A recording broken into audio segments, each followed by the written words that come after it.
गुरु कहें, बाबा कहें या कहें गॉडमैन, लेकिन उस शख्स की बातों को दुनिया सुन रही है और उसकी ख्याति दिन ब दिन बढ़ती जा रही है।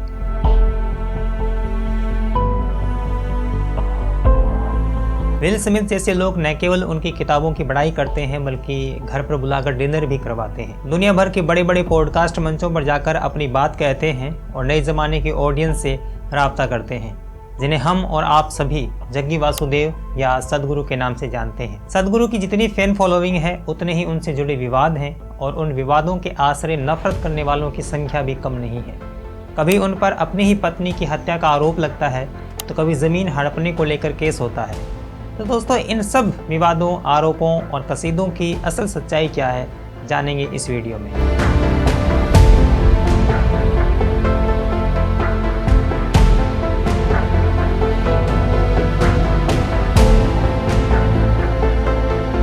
ये कहानी शुरू होती है 3 सितंबर 1957 से, जब कर्नाटक के मैसूर में एक साधारण सरकारी कर्मचारी के घर पर एक बच्चे का जन्म होता है।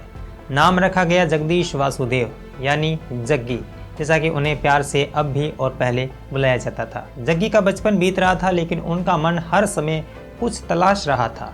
23 सितंबर 1982 एक ऐसा दिन जिसने जग्गी वासुदेव के जीवन की दिशा हमेशा के लिए बदल दी। उस दिन वे मैसूर के चामुंडी हिल्स पर ध्यान में बैठे थे। अचानक उन्होंने एक ऐसा अद्भुत अनुभव किया जैसे कि उनके शरीर की सीमाएं समाप्त हो गई हैं और वे ब्रह्मांड से एकाकार हो गए हैं। यह आत्मज्ञान की स्थिति थी जहां समय और स्थान की कोई सीमा नहीं रह गई थी। इस अनुभव के बाद जग्गी समझ गए थे कि उनका जीवन अब साधारण नहीं रह सकता है। कई सालों की साधना और आत्मानुभूति के बाद 1992 में जग्गी ने कोयम्बटूर, तमिलनाडु में ईशा फाउंडेशन की स्थापना की, जिसका उद्देश्य था लोगों को ध्यान और योग की गहराई से परिचित कराना। फाउंडेशन की शुरुआत कुछ ही लोगों से हुई, लेकिन समय के साथ यह एक वैश्विक आंदोलन में बदल गया। सदगुरु ने इसे ईशा नाम दिया, जिसका अर्थ होता है सर्वशक्तिमान, और यह नाम उनकी आध्यात्मिक दृष्टि का भी प्रतीक है। 1994 में कोयम्बटूर के पास वेलियांगिरी पहाड़ियों की तलहटी में सदगुरु ने एक और महान कदम उठाया, ईशा योग केंद्र की स्थापना।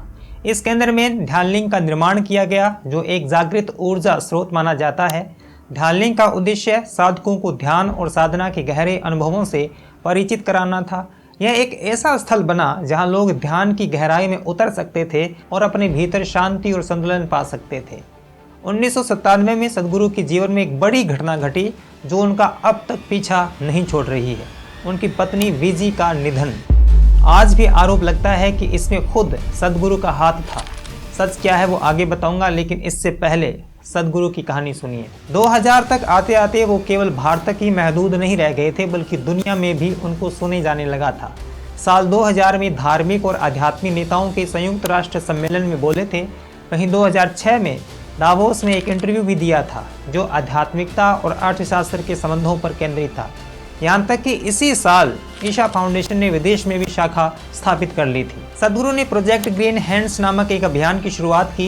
इस पहल के तहत 30 मिलियन से अधिक पेड़ लगाए गए, जिसका उद्देश्य भारत की घटती हरियाली को बचाना था। 2012 में कुछ स्थानीय निवासियों ने आरोप लगाया कि ईशा फाउंडेशन ने अवैध रूप से सरकारी भूमि का अधिग्रहण कर लिया है। इस विवाद की शुरुआत 2012 में तब हुई जब वेलंगिरी हिल ट्राइबल प्रोटेक्शन सोसाइटी की ओर से एक जनहित याचिका दायर की गई। न्यूज लॉन्ड्री पर छपी विस्तृत रिपोर्ट में बताया गया है कि जंगल की जमीन पर अतिक्रमण करने के कारण वहां के हाथियों का रहना प्रभावित हुआ है।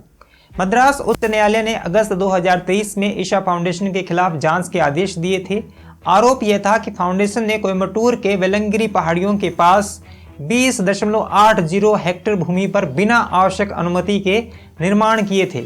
इसके लिए जिला कलेक्टर, प्रदूषण नियंत्रण बोर्ड या हिल एरिया कंजर्वेशन अथॉरिटी से किसी प्रकार की अनुमति नहीं ली गई थी। मद्रास उच्च न्यायालय ने इन आरोपों के आधार पर तमिलनाडु सरकार से जांच की मांग की। इसमें यह पाया गया कि ईशा फाउंडेशन के पास जरूरी एनओसी नहीं थे।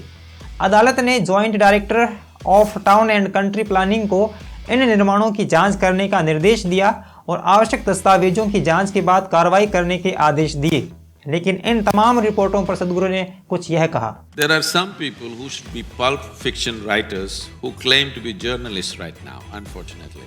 If there is an inch of land, just an inch of land taken from anybody, I will leave the country. Is that good enough? हालांकि इस मामले में ईशा फाउंडेशन ने अपना पक्ष रखा है। ईशा योग सेंटर की भूमि पूरी तरह से पट्टा भूमि है जो निजी लोगों से कानूनी तरीके से खरीदी गई है। यह भूमि पीढ़ियों से निजी स्वामित्व में रही है। ईशा फाउंडेशन की स्थापना से पहले भी ऐसे ही थी। तमिलनाडु वन विभाग ने इस मामले की अच्छी तरह से जांच की। अधिकारियों ने बताया कि ईशा योग केंद्र ने जंगल की भूमि पर कोई अतिक्रमण नहीं किया है। इसके अलावा वन विभाग ने भी ये कहा है कि इसके आसपास की वनस्पति जीव जंतु पर इसका कोई भी बुरा असर नहीं पड़ता है। यहाँ तक कि ईशा फाउंडेशन ने एक RTI का जवाब भी पेश किया है जो खुद तमिलनाडु सरकार ने दिया है, जिसमें कहा है कि कोई भूमि अतिक्रमण नहीं हुआ है और न ही हाथी गलियारे में कोई हस्तक्षेप हुआ है। ईशा फाउंडेशन ने यह भी बताया कि उनके पास 1960 के कुछ पुराने नक्शे हैं जो दिखाते हैं कि जिस भूमि पर वे आज हैं वह हमेशा से ही निजी भूमि रही है। इसके अलावा 1994 के मानचित्र भी ये साबित करते हैं कि भूमि किसी रिजर्व्ड वन में नहीं आती है। ईशा फाउंडेशन ने गूगल अर्थ से सैटेलाइट तस्वीरें भी दिखाई है। इन तस्वीरों में साफ साफ दिखता है कि आदि योगी का स्थल जंगल में नहीं है। 2006 की तस्वीरें बताती है कि उस समय भी ये भूमि निजी और खेती के लिए उपयोग की जाती थी। ये सब बातें मैं अपने मन से नहीं कह रहा, बल्कि ईशा फाउंडेशन की वेबसाइट पर मौजूद हैं। मैं सारे लिंक डिस्क्रिप्शन में डाल दूंगा, आप खुद एक एक सबूत चेक कर सकते हैं। लेकिन जमीन हड़पने को लेकर सदगुरु पर यह आरोप तो लगा ही हुआ है, लेकिन इससे भी संगीन आरोप अपनी ही वाइफ के मर्डर का आरोप है जो उनके सामने आज भी जब तब आ जाता है।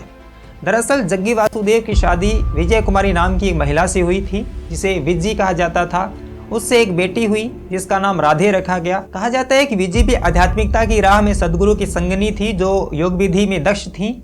विज्जी का जनवरी 1997 को रहस्यमय ढंग से निधन हो जाता है और अगले दिन उनका अंतिम संस्कार कर दिया जाता है। सदगुरु और ईशा फाउंडेशन का कहना है कि विज्जी ने महासमाधि ली थी, या दूसरे शब्दों में कहें तो योग विधि से अपने प्राण त्यागे थे बिना किसी बाहरी दबाव और सहायता के। लेकिन विज्जी के पिता ने आरोप लगाया कि उनकी बेटी की मृत्यु प्राकृतिक नहीं है। उन्होंने सदगुरु के खिलाफ FIR दर्ज करवाई जिसमें उन्होंने गंभीर आरोप लगाए। उन्होंने कहा कि उनके पहुंचने से पहले बिना किसी रीति रिवाज के शव को जला दिया गया और सदगुरु से पूछने की कोशिश की तो उनकी ओर से किसी भी तरह का कोई जवाब नहीं मिला। ये FIR की मूल कॉपी है जिसे आप पढ़ सकते हैं। चूँकि ये FIR महीनों बाद दर्ज करवाई गई थी तो इसको षड्यंत्र के रूप में देखा गया और बाद में तब पुलिस ने जब जाँच की तो उसमें भी किसी भी तरह की हत्या के सबूत नहीं मिले। यह मामला 1999 तक आते आते क्लोज कर दिया गया। लेकिन अब सच क्या है आप खुद समझ सकते हैं। आपको क्या लगता है आप कमेंट करके बता सकते हैं, क्योंकि एक किताब में यह भी जिक्र है कि सदगुरु और विज्जी के बीच लड़ाइयाँ होती थी। वहीं इस FIR में ही लिखा हुआ है कि उनके पिता कहते हैं कि एक बार विज्जी को बेहोशी की हालत में घर छोड़कर गए थे। अब सच क्या है ईश्वर जाने। 2015 में सदगुरु ने इनर इंजीनियरिंग कार्यक्रम की शुरुआत की जो ध्यान और योग के माध्यम से आंतरिक विकास पर केंद्रित था। यह कार्यक्रम दुनिया भर में लाखों लोगों तक पहुंचा। इनर इंजीनियरिंग का उद्देश्य था लोगों को अपने भीतर के संतुलन और शांति को जागृत करना। धीरे धीरे यह कार्यक्रम एक वैश्विक आंदोलन में बदल गया। इसे ऑनलाइन लॉन्च किया गया और ऑनलाइन लॉन्च करने के बाद में इसका दायरा और ही बढ़ा। 2017 में सदगुरु ने भारत की नदियों को पुनर्जीवित करने के लिए रैली फॉर रिवर्स अभियान शुरू किया। इस अभियान के तहत उन्होंने 9,300 किलोमीटर की यात्रा की और 16 राज्यों का दौरा किया। उन्होंने नदी संरक्षण के प्रति जागरूकता फैलाने के लिए 162 मिलियन लोगों से समर्थन पाया और सरकार से नीतिगत बदलावों की मांग की। यह अभियान न केवल भारत में बल्कि वैश्विक स्तर पर भी सराहा गया और इसे कई संगठनों द्वारा समर्थन मिला। कावेरी कॉलिंग अभियान के दौरान कुछ संगठनों ने आरोप लगाया कि यह धन इकट्ठा करने के लिए एक प्रचार था, लेकिन अदालत ने कहा कि धन इकट्ठा करना कानूनी है। इस अभियान के तहत 114 मिलियन जीवित पेड़ लगाने का लक्ष्य रखा। यह न केवल वनीकरण का प्रयास था बल्कि जलवायु परिवर्तन के खिलाफ एक लड़ाई भी थी। जैसे जैसे पेड़ लगाए जाते गए स्थानीय किसानों ने भी पेड़ आधारित कृषि में बदलाव करना शुरू किया। अब लगभग 2,25,000 किसान इस नई पद्धति को अपनाने लगे हैं, जिससे उनकी आर्थिक स्थिति में सुधार हुआ है और पर्यावरण का संरक्षण भी हो रहा है। इस परियोजना को UNCCD द्वारा मान्यता प्राप्त हुई है। भारत सरकार ने भी इस पहल का समर्थन किया है। उन्होंने 13 नदियों के पुनर्जीवीकरण के लिए 19,000 करोड़ का आवंटन किया है। यह राशि उन नदियों की कंडीशन को सुधारने और उन्हें फिर से जिंदा करने के लिए जो सालों से संकट का सामना कर रही हैं। 2022 में मिट्टी बचाओ अभियान के दौरान कुछ विशेषज्ञों ने इस अभियान के असरात पर सवाल उठाए। अदालत ने ईशा फाउंडेशन को अभियान के असर के लिए ठोस डेटा प्रस्तुत करने का आदेश दिया। इस अभियान में सदगुरु ने 1 लाख से अधिक मिट्टी के स्वास्थ्य परीक्षण आयोजित किए और 30 लाख से अधिक लोगों को जागरूक किया। लेकिन इन दिनों सदगुरु जिस मामले की वजह से सुर्खियों में, उसकी भी चर्चा करना जरूरी है। कोयम्बटूर के एक सेवानिवृत्त प्रोफेसर डॉक्टर एस कामराज ने मद्रास हाईकोर्ट में एक याचिका दायर की है। उन्होंने दावा किया है कि उनकी 2 बेटियां, जिनकी उम्र 42 और 39 वर्ष है, ईशा योग केंद्र में ब्रेन वॉश होकर रह रही हैं। कामराज ने अदालत को बताया कि फाउंडेशन के अधिकारियों ने उनकी बेटियों को परिवार के साथ संपर्क करने से रोका हुआ है, जिससे उनके परिवार में चिंता का माहौल पैदा हो गया है। इसी 30 सितंबर को मद्रास हाईकोर्ट ने तमिलनाडु सरकार को ईशा फाउंडेशन के खिलाफ सभी आपराधिक मामलों की जानकारी पेश करने का निर्देश दिया है।